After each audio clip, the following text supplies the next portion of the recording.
네, 안녕하세요.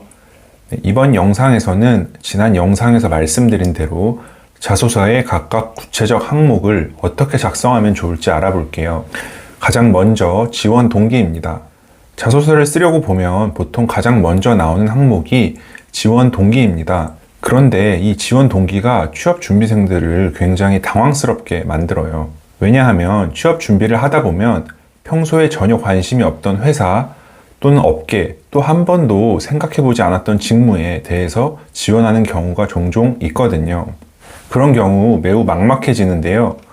그래서 많은 취업 준비생들이 보통 에피소드를 끌어오게 됩니다. 예를 들면 이런 식인데요. 우리 가족은 제가 어렸을 때부터 현대자동차만 탔습니다.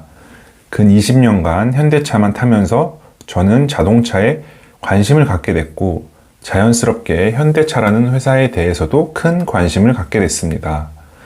이런 식으로 시작하는 경우가 많더라고요. 또 예를 들어 농심에 지원한다고 치면 저는 라면을 참 좋아합니다. 그래서 다양한 종류의 라면을 자주 끓여 먹는데 그럴 때마다 라면 봉지의 표면을 보면 늘 농심이라는 로고가 적혀 있었습니다. 그래서 저는 농심이라는 회사에 큰 관심을 갖게 됐습니다. 이런 식으로. 그런데 여러분, 자소서 지원 동기를 쓰면서 에피소드에 대해서 쓰시면 안 됩니다. 지원 동기에는 세 가지 왜라는 질문에 대한 답변이 포함돼야 돼요. 첫 번째로, 왜 이 회사인가? 나는 왜 이 회사에 지원하는가? 라는 질문에 대한 답변. 두 번째로, 왜 이 직무인가? 나는 왜 이 회사 이 직무에 지원하는가? 라는 질문에 대한 답변. 세 번째로, 왜 나인가? 왜 나를 뽑아야 하는가? 라는 질문에 대한 답변이 들어가야 합니다. 하나씩 자세히 말씀을 드려보면 첫 번째로 왜 이 회사인가? 왜 이 회사가 중요한지에 대한 설명과 나는 그 중요성에 대해 공감한다 라는 스토리가 들어가야 돼요. 예를 들어서 여러분이 지원하는 회사가 SK텔레콤이라고 하면 우리가 살아가고 있는 지금 이 시대는 무선통신기기 없이는 살 수 없다. 그런데 이 무선통신기기를 사용하기 위해 필요한 통신망을 우리나라에서 가장 훌륭하게 깔고 가장 효율적으로 운영하는 기업이 바로 SK텔레콤이다. 이런 식으로 이야기를 풀어갈 수 있겠고요. 예를 들어 내가 삼성전자나 SK하이닉스에 지원한다라고 하면 앞으로 다가올 시대에는 거의 모든 사물에 반도체가 들어가게 될 것이다. 그런데 전 세계에서 반도체를 가장 잘 만드는 기업 중 하나가 바로 삼성전자 또는 SK하이닉스다. 이런 식으로 내가 지원하는 기업이 가진 어떤 중요성, 그 기업이 창출하는 어떤 가치에 대해서 내가 잘 알고 있다. 그리고 내가 거기에 대해 공감한다 라는 것을 말씀해 주셔야 돼요. 그런데 내가 지원한 기업이 업계 1위가 아니라서 그 회사를 좀 띄워주기가 힘들다 라고 하면 그 회사가 속한 업계가 창출하는 가치에 대해서 말씀해 주시는 것도 한 방법입니다. 예를 들어 내가 SK텔레콤이 아니라 KT나 LG U+에 지원한다고 하면 통신업이 창출하는 가치에 대해 말씀해 주시는 거예요. 사랑하는 사람과 언제 어디서든 연락할 수 있는 일, 손끝으로 정보를 손쉽게 검색할 수 있는 일, 소중한 순간을 편리하게 공유할 수 있는 일, 스마트폰 이전에 통신망이 없다면 불가능하다. 그런데 KT 또는 LG U+가 바로 이런 데 필요한 통신망을 깔고 훌륭하게 운영하는 회사다. 이런 식으로. 아까 처음에 말씀드린 현대차를 끌고 와서 다시 설명드려 볼게요. 여러분이 현대차에 지원하는 이유는 자동차를 좋아해서 또는 자동차에 관심이 많아서가 되면 안 됩니다. 자동차가 중요하다고 생각하기 때문에 내가 현대차에 지원한다가 돼야 해요. 예를 들어 다가올 미래에는 자동차가 단순히 이동수단, 운송수단에만 머물지 않을 것이다. 자동차는 통신기기이자 개인화된 정보와 기기로 진화해 우리 삶 속에서 더욱 중요한 어떤 사물이 될 것이다. 그래서 자동차 업계는 매우 중요하고 그 중에서도 현대자동차는 매우 중요한 회사다. 이런 식으로 이야기를 풀어가야 합니다. 두 번째로 왜 이 직무인가? 라는 질문에 대한 답변도 마찬가지입니다. 이 회사에서 가장 중요한 직무가 바로 내가 지원하는 이 직무다. 이런 이야기를 해주셔야 돼요. 예를 들어 내가 삼성전자의 마케팅 직무에 지원을 한다 치면 이런 이야기를 풀어갈 수 있겠죠. 삼성전자가 세계적인 기업인 이유는 바로 마케팅 직무 때문이다. 기술? 삼성전자 말고 애플도 좋고 화웨이도 좋다.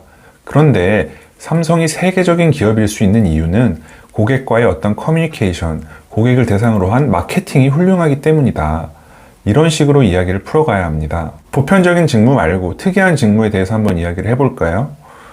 특이한 직무도 마찬가지의 논리적 흐름으로 풀어가야 해요. 예를 들어 MBC 라이센싱 직무에 지원한다 치면 이런 식으로 이야기를 풀어갈 수 있겠습니다. MBC의 복면가왕이라는 프로그램이 세계적으로 인기를 끌고 미국에서 리메이크까지 되고 있는데 이러한 성과를 낼 수 있었던 건 다름 아닌 라이센싱 직무 때문이다. 라이센싱 직무는 한류의 천병이고 한국 예능 프로의 세계적 확산에 기여할 수 있는 매우 중요한 직무다. 그래서 난 이 라이센싱 직무에 반했고 라이센싱 직무에 지원하게 됐다. 왜냐하면 나는 MBC에서 가장 중요한 일을 하고 싶기 때문이다. 이런 식으로 이야기를 끌고 갈 수 있겠습니다. 하나 예를 더 들어볼까요? 만약 내가 SK 하이닉스의 QC 직무, 그러니까 퀄리티 컨트롤 직무에 지원한다 치면 이렇게 끌어갈 수 있겠죠. SK 하이닉스에서 가장 중요한 직무는 다름 아닌 QC 직무다. 기술 개발, 영업, 마케팅, 이런 거 다 중요하겠지만 SK 하이닉스가 전 세계적으로 반도체 시장에서 높은 시장 점유율을 차지할 수 있었던 까닭은 다름 아닌 황금 수율 때문이다. 그래서 나는 이 QC 직무에 반했고 QC 직무에 지원하게 됐다. 왜냐하면 나는 SK 하이닉스에서 가장 중요한 일을 하고 싶기 때문이다. 이런 식으로 이야기를 풀어가야 합니다. 그럼 마지막으로 왜 나인가? 라는 질문에 대해선 어떻게 답변을 해야 하는지 설명드려 볼게요. 여기에서 내가 이 회사, 이 직무에 맞는 역량을 가지고 있다는 걸 어필해 주셔야 하는데요. 중요한 것은 이때 내가 가진 또는 내가 생각하는 어떤 최고의 역량을 적는 게 아니라 내가 지원하는 이 회사, 이 직무에 필요한 역량을 적어주셔야 한다는 점입니다. 왜냐하면 직무마다 원하는 역량이 따로 있기 때문인데요. 심지어 같은 마케팅이라 해도 통신업계 마케팅 직무가 필요로 하는 역량과 주류업계 마케팅 직무가 필요로 하는 역량은 달라요.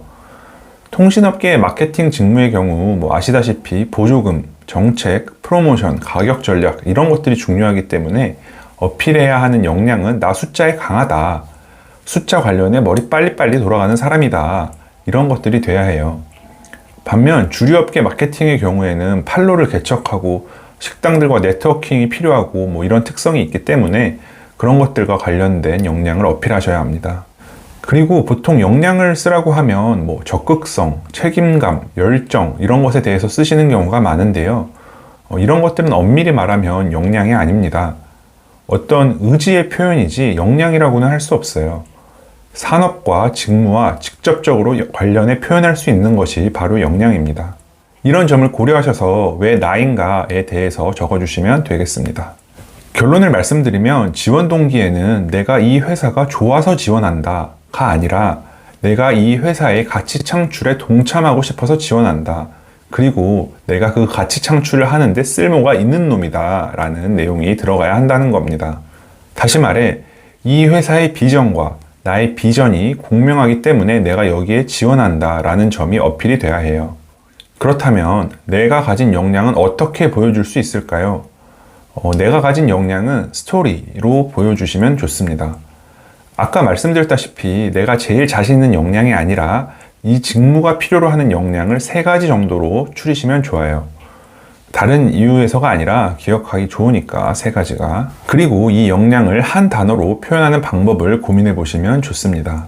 그런데 이 역량 있잖아요. 여러분이 생각하시는 것보다 조금 더 구체적으로 표현해 주시는 게 좋아요. 예를 들어 내가 내 역량을 분석력으로 쓰기로 했다. 그런데 이 분석력도 다양하거든요. 예를 들어 사회에 여기저기서 산발적으로 발생하는 어떤 사회 현상을 보고 트렌드를 뽑아내는 분석력이 있을 수 있고, 아니면 예를 들어 어떤 되게 복잡한 통계가 있는데 여기에서 인문학적 인사이트를 뽑아내는 어떤 분석력이 있을 수 있습니다. 또 아니면 되게 복잡한 문제를 질서정연하게 정리해서 해답을 이끌어내는 분석력이 있을 수 있겠고, 그런 것들을 구체적으로 표현해 주시면 좋습니다. 그리고 여러분이 여러분의 역량을 3가지로 정리했다면 그 역량 3가지가 모두 동등한 위상을 갖지 않는다는 점도 기억하세요. 그러니까 이 직무에 가장 중요한 역량이 있을 거고 그 다음으로 중요한 역량이 있을 거고 뭐 이럴 텐데 가장 중요한 역량부터 순서대로 써주시면 좋습니다. 지원 동기는 이쯤 하도록 하고요. 다음 영상에서는 또 많이 나오는 질문이죠. 당신의 인생에서 가장 큰 성공의 경험, 가장 큰 실패의 경험에 대해서 써봐라 라는 그런 질문들 있잖아요. 그런 질문들에 대한 답변을 어떻게 쓰면 좋을지 같이 알아보겠습니다. 감사합니다.